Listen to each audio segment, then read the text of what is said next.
हे असं चित्र या राज्यात देशात कधी नव्हतं. इतकं वाईट चित्र बघण्याची वेळ धनंजय मुंडेच्या टोळीनं आली. त्याचे परिणाम असे होणार आहेत. आता इथून पाठीमागं कुठल्याही जाती धर्माचा माणूस असो, कृत्य करणाऱ्याच्या बाजूनं कोणीही उभा राहत नव्हतं, कोणीच. पण आता असं उलटं झालं आहे की आता जरी इथून पुढं असले काही प्रकार झाले तर यांनी अशी बेकार रूढ पाडली, लोक आता आरोपीच्या बाजूनं उभा राहणार सोडून द्या म्हणून.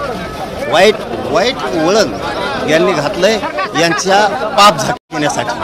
आणि शेवटी पाप झाकत नसतं, तुम्हाला त्याचे परिणाम भोगावेच लागणार आहे शेवटी. कारण खुनातले आणि फडरेतले आरोपी एकच आहे. त्यामुळे यांच्यावर सगळ्यावर केस होणारच आणि झालाच पाहिजे. जर नाही झाला तर आम्ही राज्यात आयुष्य बंद पाडणार. एक बी आरोपी सुटला तरी. नितेश राणेंनी तुमच्यावर टीका केली. ते म्हणतात की मनोज जरांगे पाटलांचा अभ्यास कमी आहे, त्यांनी नारायण राणे फडणवीस यांच्यासोबत बसावं. नितेश राणे ते का बोलले? आता काय समजलं त्याला? काय बोललो? काय समज? अभ्यास कमी? अभ्यास तू कर म्हणा मायावरचा. खरं तर यापूर्वी ते बोलत होते, पण आता तुमचं आंदोलन सुरू नाही, काही नाही, पण या मोर्चात सहभागी होतोय म्हणून माहित असेल त्याला विचारून घ्या एकदा. कसे जळजळे व मराठीचे पोरं मारून टाकायचे का काय काय जळफळाट कशाचा झालाय काय नाही. त्यांचं असं म्हणणं आहे की नारायण राणे यांच्यासारख्या अनुभवी माणसासोबत बसलं तर मराठा समाजाला फायदा होईल आणि ती भूमिका तुम्ही घेतली पाहिजे. ते दादांबद्दल आम्ही बघू काय त्यांच्याबद्दल आमच्या मनात पहिल्यापासून आदर आहे. आजच शब्द येऊ नये माझ्या पहिल्यापासून आहे. राणे दादांना मोठ्या साहेबांना आम्ही मानतो, पण आदर आहे. ते किती बोललं तरी शक्यतो आम्ही त्यांना शक्यतो उत्तर देत नाही. हे चिल्लर चाललर हे असले ना यांना नाही मोजित आम्ही. तुझा अभ्यास कर आणि तू बघ मला काय आमचा अभ्यास आम्ही बघतो, त्याचं तेव्हा बघून घे. त्याला याच्यात खाजायची काही गरजच नाही ना.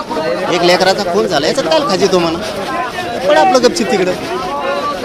त्या पद्धतीने काल बीडच्या पालकमंत्रीपदी अजितदादांची नियुक्ती करण्यात आली. कसं बघता? गुन्हेगारीला आळा बसेल? होईल ना, सफाया होईल असं वाटतंय.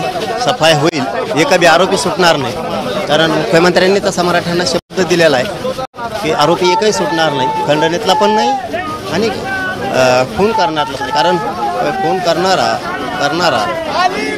पेक्षा खंडणी मागणाऱ्यांपेक्षा ते करून घेणारा हा खूप मोठा असतो. त्याच्यामुळं न्याय मिळेल असं वाटतं आणि त्यांनी दिला पाहिजे. नसतं राज्यात मुख्यमंत्री आणि पालकमंत्र्याच्या विरोधात जाणार एक बी सुटला तरी पण. 40 दिवस झालेत, CID तपास करते, SID तपास करते, पोलीस तपास करतात, मात्र एक आरोपी काय सापडत नाही. सध्या तरी त्यांचा तपास चांगला आहे. आरोपी सापडून लपला संपादराच्या आडून ये कुठे जाणार आहे. हे आणखी लय मोठे सापडायचे. ही लय मोठी साखळी आहे, खूप दिवस चालणार आहे. खूप मोठी साखळी आहे. सांभाळणारी वेगळी आहे, गाड्या घेऊन पळणारी वेगळी आहे, पैसे देणारी वेगळी आहे, घरं देणारी वेगळी आहे. अशा ही वेगळी ही टीमा येतात त्यांच्या सगळ्यामध्ये येतात. आणि मुख्यमंत्री आणि पालकमंत्री ते घेतील यांना सगळ्यांना. नाही घेतलं राज्य बंद पाडलं म्हणून समजायचं. तुम्ही शेवटपासून आक्रमक भूमिका घेतली, आता राज्य बंद पाडण्याचा इशारा देत आहे. तुम्हाला वाटत नाही की या सगळ्या तपासात न्याय मिळेल म्हणून? मिळेल ना. तपास यंत्रणा चांगलं काम करते सध्या. आमचं म्हणणं काय, यातला जर एक आरोपी सुटला तर आम्ही मात्र आंदोलनाच्या पवित्रात राज्यभर येणार. एक पण तुम्ही म्हणू शकत नाहीत की आम्ही तपास केला ना, आढळला नाही, नामका झाला नाही, तमका झाला नाही, ते आम्ही ऐकून घ्यायला मोकळे नाही. हे सगळे याच्यात येत. कोणालाही पाठीशी घालायचं काम पालकमंत्री असतील, मुख्यमंत्री असतील यांनी करायचं नाही. आणि सध्या तरी मुख्यमंत्र्यांच्या शब्दावरच मराठी शांत. यांनीच वाईट रूढ पाडली राज्यात आरोपीला साथ द्यायची. ही मात्र चिंता करण्याची बाब आहे. सध्या सरकार गांभीर्याने घेते असं प्रश्न वाटतो का? सध्या तरी घेत आहे. पुढं बघू काय करतायत, काय खोटं बोलतायत, काय नाही खोटं बोलत, काय सांगतायत. जनतेचं गोरगरिबांचं म्हणणं काय आहे, सरकारचं म्हणणं काय, जनतेचं ऐकायचं आहे का एखादा मंत्री वाचवायला किंवा मंत्र्याची खुनं करणारी टोळी वाचवायला मदत करतायत. थोड्या दिवसात उघडं पडेल, त्या टायमाला मी सज्ज आहेत पुन्हा.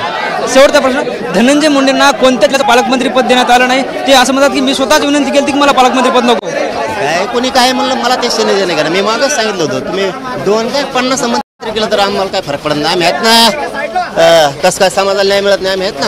आम्ही बघतो ना कसं करत नाही. किती मंत्री असू दे कोणी, किती कोण असू दे.